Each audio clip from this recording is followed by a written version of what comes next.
औरत का चेहरा देख करके पता लगाया जा सकता है कि वो पतिव्रता स्त्री है या बदचलन स्त्री है। हाँ दोस्तों, क्या ऐसा हो सकता है? बिल्कुल हो सकता है कि इंसान चेहरा देख करके उसके मन को पढ़ सकता है। मन पढ़ने के बाद उसे बता सकता है कि वो पतिव्रता है या वो बदचलन स्त्री है, या कोई इंसान पापी इंसान है या धर्मात्मा इंसान है, वो हमारे साथ में धोखा कर रहा है या हमें सच्चा प्यार करता है। आइए जानते हैं इस वीडियो में। यही बात भगवान नारायण ने माँ लक्ष्मी को समझाई थी। क्या समझाई थी? कि एक बार माँ लक्ष्मी ने प्रश्न किया था, प्रभु क्या ऐसा कभी हो सकता है कि एक इंसान दूसरे इंसान का चेहरा देख करके उसके मन को पढ़ सकता है और मन को पढ़ने के बाद उसके हाव भाव सब कुछ समझ सकता है? भगवान नारायण कहते हैं, लक्ष्मी हाँ बिल्कुल समझ सकता है, लेकिन उसके लिए ये 3 काम करना बहुत ज़रूरी होगा। कौन से 3 काम हैं? साधारण से 3 काम है। भगवान नारायण माँ लक्ष्मी को समझाते हैं, लक्ष्मी वो 3 काम हम आपको बताते हैं एक कहानी के माध्यम से, लेकिन आपसे निवेदन है कि कहानी को पूरा ज़रूर सुनिएगा, तभी कोई बात समझ में आएगी। माँ लक्ष्मी कहती हैं, प्रभु ज़रूर सुनाइएगा, मैं आज ज़रूर सुनूंगी इस कहानी को कैसे एक दूसरे का चेहरा देख करके मन पढ़ा जा सकता है। भगवान नारायण समझाते हैं, लक्ष्मी सुनिएगा। किसी गांव में 2 गरीब किसान भाई रहा करते थे। दोनों किसान थे, लेकिन उसमें जो बड़ा भाई था वो अंधा था जन्म से, लेकिन जो छोटा भाई था वो हष्ट पुष्ट था। वो खेतों में काम किया करता था, अपने खेतों में फसल उगाता था, पैदावारी करता था। लेकिन कारण एक था कि वो अकेला भाई था। ये बड़ा भाई तो अंधा था, तो छोटा भाई फसल पैदा करता, लेकिन फसल जैसे जैसे बड़ी हो जाती उसके जो जंगली जानवर थे उसकी फसल को बर्बाद कर देते थे। लेकिन वो बेचारा बाहर काम करने के लिए चला जाया करता था। एक दिन छोटे भाई के दिमाग में विचार आया, क्यों ना मैं अपने बड़े भैया को खेत पर बैठा दूँ, जिससे वो जंगली जानवरों को डरा करके भगाते रहेंगे, हमारी फसल बच जाएगी। लेकिन फिर दिमाग में विचार आया कि मेरे बड़े भैया तो अंधे हैं और अंधे भाई कैसे देख सकते हैं कि कौन आया है खेत में। फिर सोचने लगा है कि चलो कोई बात नहीं है, देख नहीं पाएंगे तो उनकी आवाज़ सुन करके तो ज़रूर उन्हें भगा देंगे। अपने भाई से जा कर के कहा, भैया आप यहाँ घर पर रहते हो, वैसे मुझे कहने में अच्छा तो नहीं लग रहा है, लेकिन मैं आपसे एक बात कहना चाहता हूँ। अंधा भाई कहने लगा, कहो भाई क्या कहना चाहते हो तुम?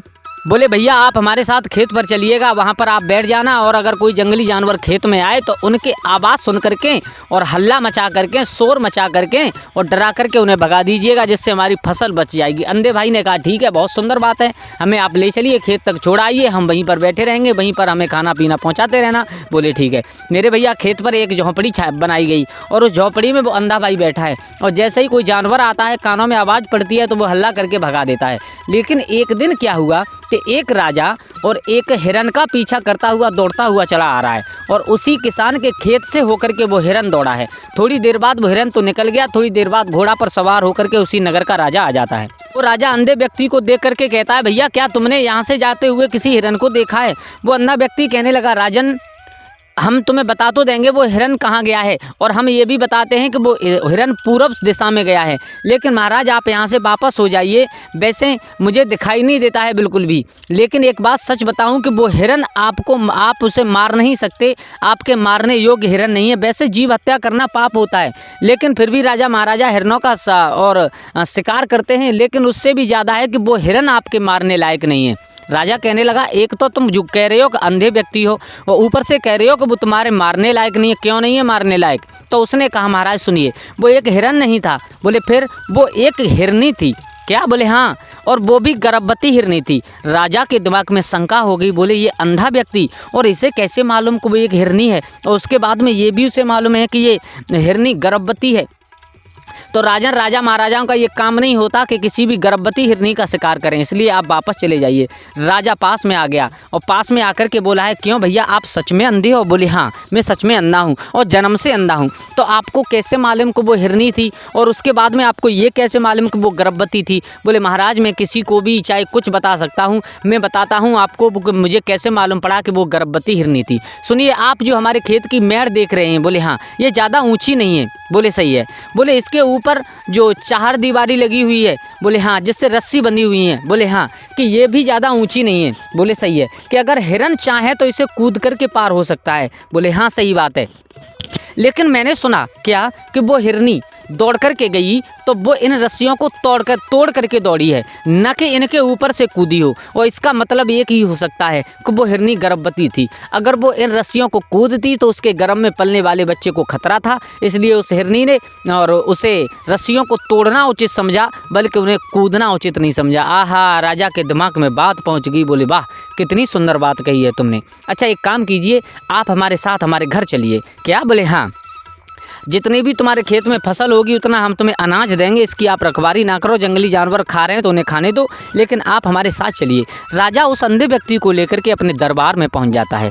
दोस्तों कहानी आगे बढ़ाते हैं, उससे पहले आपसे निवेदन एक है कि अगर आप हमारे गजब ज्ञान यूट्यूब चैनल पर नए दर्शक मेहमान बंधु बनकर के आए हैं तो प्लीज़ हमारे चैनल को सब्सक्राइब करें, और हो सके तो कमेंट बॉक्स में जय माँ लक्ष्मी जरूर लिखें। माँ लक्ष्मी से प्रार्थना करूंगा कि जो भाई चैनल को सब्सक्राइब करे उसके घर में धनमाल की कभी कमी ना हो। तो आ जाओ, अब का समय ज़्यादा बर्बाद ना करते हुए गौर करते हैं कहानी की तरफ। जब राजा उस अंधे व्यक्ति को अपने दरबार में लेकर के जाता है, अंधे भाई हम आपसे एक बात पूछना चाहते हैं, क्या आप उसका उत्तर हमें सच सच दोगे? बोले हाँ बिल्कुल सच दूंगा।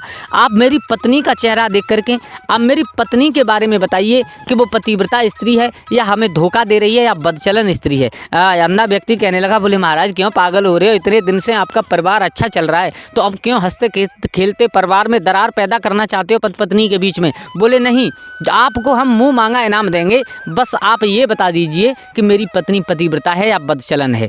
उस अंधे व्यक्ति ने कहा, महाराज मैं बता तो दूंगा, लेकिन उसके लिए आपको मेरी एक शर्त माननी पड़ेगी। बोले क्या? कि आप अपनी पत्नी को और मुझे एक अकेले बंद कमरे में बंद कर दीजिएगा, एक कमरे में।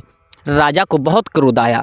राजा विचार करने लगा, इस अंधे व्यक्ति की इतनी हिम्मत कि मेरी रानी को लेकर के कमरे में अकेला बंद होगा। फिर राजा विचार करने लगा है, चलो कोई बात नहीं है, कर देते हैं बंद, कोई बात नहीं है, मालूम पड़ेगा कि हाँ ये सच बताएगा या नहीं। लेकिन अंधे व्यक्ति से कहा, अगर तुमने झूठ कहा तो ध्यान रखना हम तुम्हें फांसी लगवा देंगे। उसने कहा, महाराज हमें बेशक फांसी लगवा दीजिए, मैं आपकी पत्नी को छू करके बता सकता हूँ कि वो पतिव्रता स्त्री है या वो आपको धोखा दे रही है या बदचलन स्त्री है। महाराज ने कहा ठीक है, ऐसा ही होगा। महाराज ने उस अंधे व्यक्ति को और अपनी रानी से कहा है कि आप एक कमरे में बंद हो जाइए थोड़ी देर के लिए। महारानी ने महाराज का कहना माना और एक कमरे में उस अंधे व्यक्ति को बिठाया गया और उसी में महाराज ने अपनी महारानी को भिजवा दिया है। और जब कमरे में अंदर गए, रानी ने अंदर से जो किवाड़ थे यानी जो गेट था उसके गेट को बंद किया है अंदर से, और उसमें जो कुंडी थी वो कुंडी लगाई है। अब उसके बाद में उस अंधे व्यक्ति ने कहा, महारानी आप आ गई? बोले हाँ आ गई। बोले हाँ, अब मैं सुनिएगा, मैं आपके महाराज ने ये जांच करवाई है तो मैं जांच करके आपको बताऊंगा कि आप पतिव्रता हो या बदचलन स्त्री हो। रानी घबरा गई। रानी ने विचार किया, अब मेरा धर्म कैसे बचेगा, अब मैं क्या करूं क्या नहीं करूं। व्यक्ति ने कहा, महारानी मैं आपके शरीर को छूना चाहता हूँ। क्या? बोले हाँ, मैं आपके शरीर को छू करके ही बता सकता हूँ कि आप बदचलन हो या पतिव्रता स्त्री हो। आहा, रानी ने जब इतनी बात सुनी इतना क्रोध आया कि उस अंधे व्यक्ति को पीटने लगी हैं, बुरी तरीक़ा से बेरहमी से पीटने लगी हैं। कभी लात मारती हैं, कभी घूंसा मारती हैं, कभी उठा करके दीवार में मार देती है। रानी बहुत बुरी तरह से पीटती है। उस अंधे व्यक्ति ने जैसे तैसे दौड़ करके अपनी जान बचाई और निकल करके बाहर आया। आकर के राजा से कहा, महाराज आप पूछना चाहते हो कि आपकी रानी कैसी है? बोले हाँ, आपकी रानी बदचलन है, वो आपको धोखा दे रही है, वो आपके विश्वास करने लायक नहीं है। राजा को बहुत भारी क्रोध आया और क्रोध में आकर के तलवार उठाई और तलवार उठा करके सीधे अपनी पत्नी के पास में पहुंच जाता है और पत्नी से कहा है, रानी सुन, आज तुझे सच सच बताना पड़ेगा जो मैं पूछ रहा हूँ। अगर तू झूठ बोली तो आज मैं तेरा शरीर से सर अलग कर दूंगा, धड़ से तेरा शीश काट दूंगा। रानी ने कहा, महाराज पूछो क्या पूछना चाहते हो। बोले ये बताओ, क्या तुम हकीकत में विश्वास करने योग्य स्त्री नहीं हो? उस रानी ने कहा, महाराज चाहे अब मुझे आप मार देना, चाहे आप मुझे छोड़ देना, मैं हकीकत में विश्वास करने लायक स्त्री नहीं हूँ। महाराज ने इतनी बात सुनी, एकदम से वहाँ से चले आते हैं और आकर के उस अंधे व्यक्ति से कहा है, अंधे भैया आपने जो कहा वो बात बिल्कुल सच है, लेकिन आप हमें ये बताइए कि आपने पता कैसे लगाया कि वो स्त्री हमारी पत्नी और विश्वास करने लायक नहीं है। तो वो अंधा व्यक्ति हंसने लगा है। बोले महाराज सीधी सी बात है, छोटी सी बात है, इसे आप समझ लीजिएगा। क्या बात है वो छोटी सी? बोले वो छोटी सी बात ये है कि अगर आपकी पत्नी पतिव्रता होती, अगर आपकी पत्नी धर्मात्मा होती, पति से प्यार करने वाली पतिव्रता स्त्री होती, तो जब मैंने उनसे कहा था कि मैं आपके शरीर को छूना चाहता हूँ, तभी उसी समय उनको इतना क्रोध आया महारानी को कि वो मुझे अपने हाथों से पीटने लगी, कभी लातों से पीटने लगी, उठा करके मुझे दीवार में मार देती थी। अगर वो पतिव्रता स्त्री होती थी तो वो 17 बार विचार करती कि मैं पराये मर्द को अपने हाथों से कैसे छू लूँ, पराये मर्द को अपने हाथों से कैसे छूँ। और सबसे पहली बात तो ये थी कि पतिव्रता स्त्री होती तो चाहे वो मर जाती, कभी भी अकेले कमरे में मेरे साथ जाने के लिए तैयार नहीं होती। राजा ने कहा, बहुत सुंदर बात बताई है तुमने, लेकिन आपसे एक प्रश्न और है। बोले क्या? क्या आप मुझे ये बता सकते हो कि मैं अपने पिता की ही संतान हूँ? आहा, अंधा व्यक्ति कहने लगा, बोले महाराज तुम पागल हो गए हो बिल्कुल हैं। आप हमारे राज्य के राजा हो और आपके पिता का नाम ये है और आपके पीछे बल्दियत भी वही लगी हुई है, तो फिर क्यों अपनी हंसी खेलती ज़िंदगी को बर्बाद करना चाहते हो? क्यों ऐसी बातें पूछते हो हमसे? बोले नहीं, अब तो चाहे कुछ हो, आप हमें ये बताओ कि मैं अपने पिता की संतान हूँ या नहीं हूँ। उस अंधे व्यक्ति ने कहा महाराज बता तो दूंगा, लेकिन उसके लिए आपको एक काम करना पड़ेगा। क्या काम करना पड़ेगा? तो वो राजा कहने लगे हैं क्या अपनी माँ को मैं बुलाऊं? बोले नहीं, माँ को बुलाने की ज़रूरत नहीं है, इस बात को तो मैं अपने आप ही बता दूंगा। दोस्तों, उस अंधे व्यक्ति ने महाराज को बात बताई है। उससे पहले आपसे निवेदन करूंगा, कमेंट बॉक्स में अगर जय माँ लक्ष्मी नहीं लिखा तो एक बार जय माँ लक्ष्मी जरूर लिख दीजिएगा। माँ लक्ष्मी आपके परिवार के ऊपर हमेशा कृपा दृष्टि बरसाती रहेगी। भगवान नारायण समझाते हैं लक्ष्मी सुनो। अब उस अंधे व्यक्ति ने कहा महाराज ये बात 101% सही है, ये बात 100% सही, 101% सही है कि आप अपने पिता की ही संतान हो, लेकिन आपके ऊपर एक कंजूस सेठ का छाया पड़ा हुआ है। क्या? बोले हाँ। राजा बहुत खुश हो जाता है और खुश होकर के सीधा अपनी माँ के पास में पहुँचता है और अपनी माँ से कहता है माँ मुझे केवल एक बात बता दो। क्या? बोले मुझे केवल ये बता दो कि मैं क्या अपने पिता की संतान हूँ? तो माँ ने कहा बेटा आज तू कैसा सवाल कर रहा है? बोले हाँ माँ मैं सच कर रहा हूँ, अगर तुम नहीं बताओगी तो मैं आज तुम्हारे ही आंखों के सामने अपनी आत्महत्या कर लूँगा। माँ कहने लगी बेटा मरने की ज़रूरत नहीं है, मैं तुझे सच बताती हूँ कि तू हकीकत में अपने पिता की संतान है, लेकिन तेरे ऊपर एक कंजूस सेठ का छाया पड़ा हुआ है। क्या? बोले हाँ कि मैं एक दिन स्नान ध्यान करने का, तू मेरे गर्भ में था, स्नान ध्यान करने के बाद मैं छत पर खड़ी थी तो वहाँ से एक कंजूस सेठ निकल करके गया था, तो उसकी छाया तेरे उस सेठ के बारे में मैं विचार करने लगी तो उसकी छाया तेरे ऊपर पड़ गई। वो राजा इतना खुश हुआ, खुश होकर के दौड़ता हुआ उस अंधे व्यक्ति के पास में आया और अंधे व्यक्ति से कहने लगा भैया बात बिल्कुल सच है, बात आपकी बिल्कुल सच है कि मैं अपने ही पिता की संतान हूँ, लेकिन मेरे ऊपर ये जो कंजूस सेठ का छाया है ये आपको पता कैसे चला, ये मुझे ये बताओ। वो अंधा व्यक्ति कहने लगा राजन सीधी सी बात है, बिल्कुल सीधी सी बात है।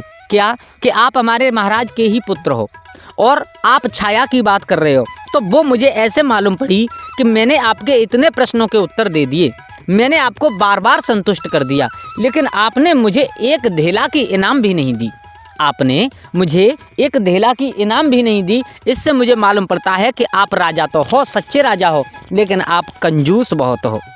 राजा को बहुत हंसी आती है और बहुत हंसी आने के बाद राजा कहता है कि हम आपको इनाम भी देंगे, आपको माला माल आज कर देंगे, लेकिन आप हमें वो 3 बातें बताइएगा। वो 3 बातें कौन सी होती हैं जिससे सामने वाले का मन पढ़ा जा सकता है, सामने वाले का और मन के विचार समझे जा सकते हैं। भगवान नारायण कहते हैं लक्ष्मी अब मैं आपको बताता हूँ वो 3 कौन सी बातें होती हैं। उन 3 बातों को ध्यान में रखते हुए हम दूसरे के और मन को पढ़ सकते हैं। आइए बताते हैं। सबसे पहली बात तो ये होती है कि अगर हम किसी से बात कर रहे हैं तो उसकी आंखों में सबसे पहले झांकना चाहिए। आंखें बोलती नहीं है, लेकिन आंखें बताती ज़रूर हैं।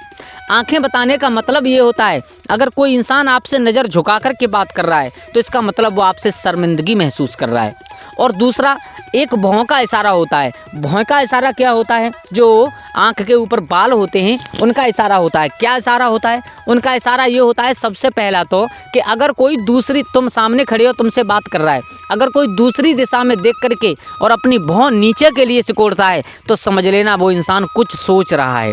और अगर वो ऊपर की तरफ आंखें फाड़ करके देख रहा है और अपनी भौं ऊपर के लिए समेट रहा है तो समझ लेना कि वो इंसान किसी चिंता में फंसा हुआ है, आश्चर्यजनक बात सोच रहा है। दोस्तों, इस कहानी से हमें यही सीखने के लिए मिलता है कि से अंधे होते हैं उनके अंदर एक प्राकृतिक गुण हुआ करता है। तो दोस्तों, ये बातें ध्यान रख करके हम किसी के मन को पढ़ सकते हैं। अगर कहानी आपको अच्छी लगी हो तो प्लीज़ हमारे चैनल को सब्सक्राइब करें। धन्यवाद।